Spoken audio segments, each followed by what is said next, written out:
Hey everybody, it's Dave here, Ultra Modern Baseball at Ultra Modern Ball on Twitter.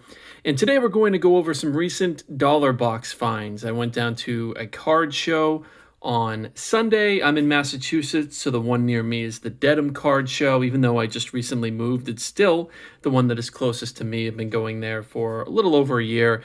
And, sometimes come away with some good finds there. So I figured I would film my dollar box reveal here, and you can all let me know. So feel free to like and comment and tell me what you think the best find of the dollar box stack here was. So I want to start with a few that were not in a dollar box necessarily that I did pick up. This was from one vendor. Most of these are from one vendor or another. I only really shopped at two people the other day. Alex Binelas, Sky Blue Refractor, hasn't had the best year, but really high potential for him. The Red Sox obviously saw fit to invest in him in the Jackie Bradley Jr. trade, and still has something like 20-plus home runs in the minor leagues this year. So high potential there for Alex Binelas. That one was $6. Picked up a James Wood Bowman Chrome, maybe a little pricey on that too, but a really, really high upside guy that a lot of people are collecting, and wanted to get one of those in my collection. Okay, still a couple more from this vendor, actually. So this Juan Soto, second year insert. This was $1. How this vendor does it is the book price and the actual price that they sell it at. I don't know how valid the book price is in this case, but for $1, second year Soto, even though it doesn't have the cup card insignia, I thought that would be a good pickup for the PC, so I'm happy with that. Picked up this Josh Bell black foil rookie. Again, Josh Bell, maybe not a superstar kind of name, but I thought for $1 that was a pretty cool find. Happy to grab that one. This Francisco Lindor, another dollar find, and this one is number 2, $3.99. So figured I would pick that up. That's a Carolina Blue, I believe. I actually have a Tony Gwynn of this if you saw the first video. And also picked up this Ichiro SP. And I looked these up on eBay, and the lowest bin that I could find was around $10. So I think that this is a good find. You can see they have it marked at $8 for the book price. This probably will just end up being part of the PC. I'm not quite sure, but anytime you can find a good Ichiro, I am on board with that. So I was pretty happy with that. Okay, so this stack all came from one vendor, and the total price was $48. Ended up talking them down to $40. And there were a couple $2 cards in here, but when you factor in the overall price and the discount, everything here basically washes out to $1. So I was really, really happy with what I was able to find in this. And anybody that knows me knows that I'm a dollar box fiend. If you have good dollar boxes, I will almost just about go through every single card that you have in your stack. Certainly baseball cards anyway, not so much football or basketball. But let's see what we got here. You guys can let me know how I did. So we have a Dustin May Refractor rookie out of Bowman's Best. And one of several X-Fractors you're going to see. This is Tariq Skubal. Had a really nice start to the year. Really high upside rookie, so I was happy to grab that one. We have a Tanner Houck Royal Blue. We have a Kybert Ruiz. This is a rainbow foil out of 2021 Series 1. Okay, so then we have a Logan Gilbert. This is the Purple Chrome out of Chrome Update. I actually have a couple of these already, but for $1, I think that's a good pickup, having a really good start to his career. Garrett Whitlock. These cards were a little pricier in the offseason. Had a great year for the Red Sox in 2021, but still a really nice find, in my opinion, for $1. Okay, now we're starting to get into some of the really good stuff. So we have a Jake Cronenworth Royal Blue here, and we also have the Jake Cronenworth X-Fractor. Now, these were both $1. This card here, the X-Fractor, I believe, goes for closer to $7, $8, something like that. So I was really happy with that find, and it actually looks pretty well centered if you ask me. So that was a pretty good one. And then another X-Fractor, William Contreras, and this is another rookie. So these were two of the two pretty good finds in the box here. Pretty happy to end up with those. X-Fractors typically are some of the rarer retail pulls or parallels that you can get that aren't numbered. So happy to swoop in and grab those. Okay, so two more here. We have the Bowman First Edition out of 2021, that's Anthony Volpe, obviously up-and-coming prospect. Believe he's in the top 10 on the MLB list now. But Look at his friend here, Julio Rodriguez. This, anytime you can find a Julio for a dollar, it's just about an automatic take. So I was really happy to find that. I think just about everybody's boosting their Julio PC. If you're not PCing Julio, I don't know if you're watching baseball because he's so much fun to watch. So that for a dollar was absolutely a steal. Picked up an Emmanuel Rodriguez, first Bowman Chrome. And we have some other first Chromes here that are not parallels, some a little better than others, as you'll see. Alan Serta, some people are high on him. I picked him up. Khalil Watson for a dollar. You know, he's struggled a little bit in the minor league this year, but he has obviously a really high ceiling, high prospect pedigree, so I grabbed that. Curtis Mead, another guy who is in the top 100 out of 2022 Bowman, which is just such a great product, guys. So I did grab a Curtis Mead, and just about the best guy you'd want for a base Chrome first, Ellie De La Cruz. These cards can go up to $10, really anywhere between $5 and $10. So when I saw it in the dollar box, I snatched that up right away. This was the kind of find I was hoping to get, little pickups like this, and happy to grab an Ellie De La Cruz. I actually sold one of these over the weekend, as it turns out, for I think $6 is what it was, 6 or 7 shipped. So if you find that in a dollar box, go ahead and grab it. They might go down eventually, but for now, this is a really sought-after card. Okay, and another one I picked up, a Yadi Molina Blue Sparkles out of Heritage. Oddly enough, I have another one of these in the mail from this year's Heritage, so I will have the 2021 and 2022 Yadier Molina. I've been picking up a few of his cards when I see them because obviously his career is coming to an end, and you know, I think over the next month or two, he's going to be a very popular pickup for Cardinals fans or just for baseball fans in general. And this is just such a great looking card, so I had to jump on that. Yadi Molina. And talk about another card that should never be in a dollar box. Look at this. Vlad Guerrero out of Gallery, and this is numbered to 125. So, you know, I know people don't really like Topps Gallery all that much, even though I thought the 2021 product was maybe the best version of Gallery that I've seen. But if you can get a Vlad Guerrero in that awesome Expos uniform for a dollar, you grab it. And I already have him in my Hall of Fame PC, my numbered Hall of Fame PC, but this one is going to go in there as well, I think. Okay, get a load of this, guys. Talk about more cards that should not have been in the dollar box. We get into the really good stuff here, okay?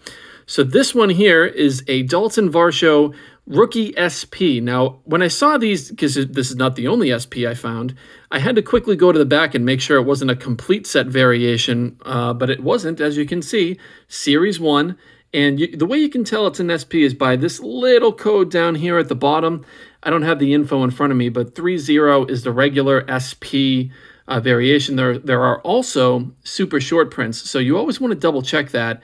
You know, when you're looking through a dollar box, it can be hard to know, unless you just look at a lot of baseball cards, what a variation short print looks like. Because this looks like a fairly normal card, there's not any kind of insignia or anything that is going to tell you right on the front that this is a short print. But if you look at enough baseball card products like I do, you watch enough breaks or you open enough of a product, you're going to be able, it's going to be a little bit clearer that this is an SP. So I jumped all over that one, and there were 2 more. And really psyched to pick these up for a dollar because these all go for multiple dollars. Look at this. We have Cody Bellinger on the left. You know, usually when you see a player in a warm-up kind of uniform, that's a little bit of an indicator that you're dealing with a short print. So there's a little bit of a trick of the trade there. He's got the hat all askew. So it's kind of a trademark short print picture there. But then look at this. Nick Madrigal, short print rookie card. Really happy to find that. I know he hasn't had necessarily an ideal year, but elite contact skills, and for a dollar, just an absolute steal of a pickup. So I was all over that one. Okay, get ready for this, guys. I talk about a guy that is super underpriced in the hobby. Look at what I just picked up for a dollar in this dollar box. Shane McClanahan, who is going to be in the top 3 of Cy Young voting, I would have to imagine, in the American League. Jumped all over these for a dollar a piece. The gold, which is numbered here to 2021, is kind of the iconic flagship rookie. If you had to pick a default flagship rookie to aim for, it's probably the gold, just because it's universally understood, the value of it. And look how well centered this is too. This looks like a pretty sharp card. I don't really see any obvious issues with it. I'm not saying I'm going to grade it, but it would be a decent grading candidate if you were so inclined. A dollar for this, absolute steal. This is probably more like a $10 card. Really, really happy to find that. And then this is his rookie debut. So this is out of Topps Update. It's that green ice foil. And as you'll see on the back, it is numbered to $4.99.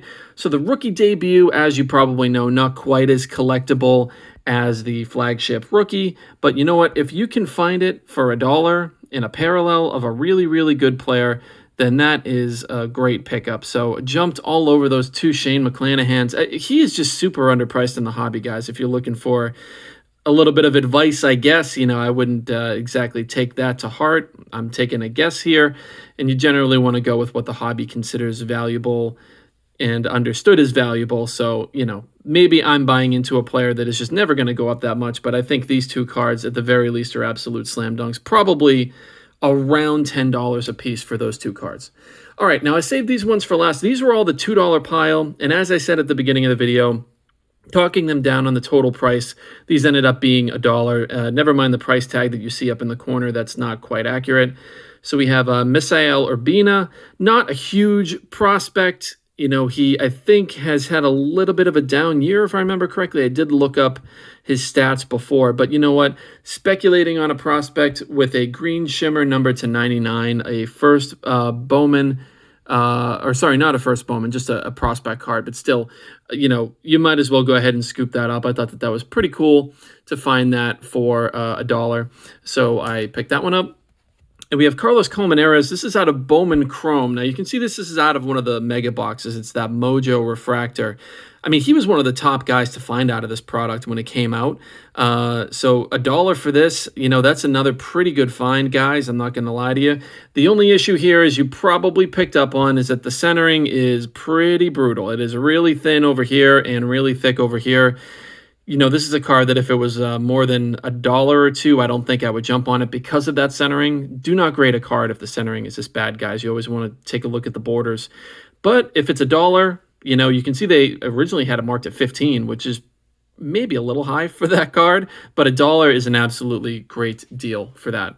Picked up an Adley Rushman Refractor. This is a prospect card. I believe this is out of Bowman Chrome Draft. It is out of 2020 Bowman Draft. So these are not numbered refractors, but obviously one of the hot players in baseball.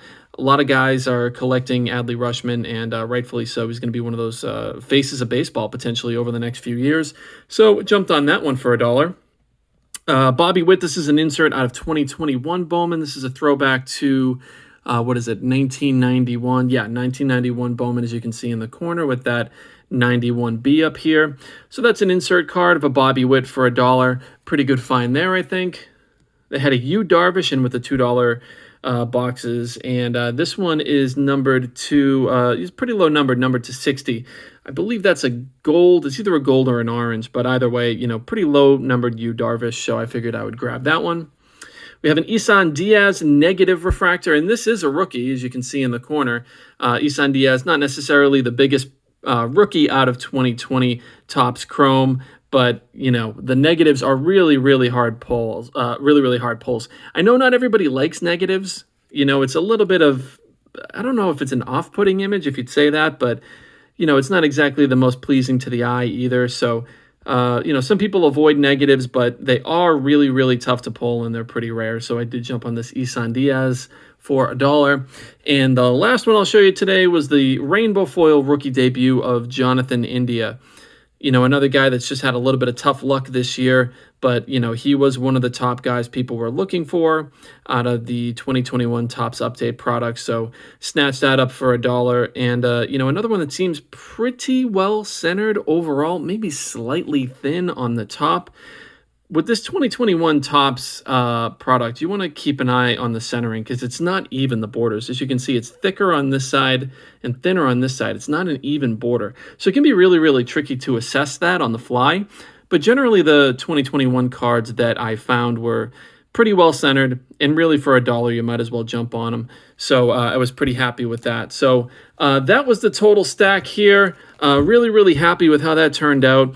And hope to get back down to another card show soon. So thank you for watching. Again, if you could like the video and please subscribe. I'll have more content as we keep moving forward here, and really appreciate you tuning in. Thanks, everyone.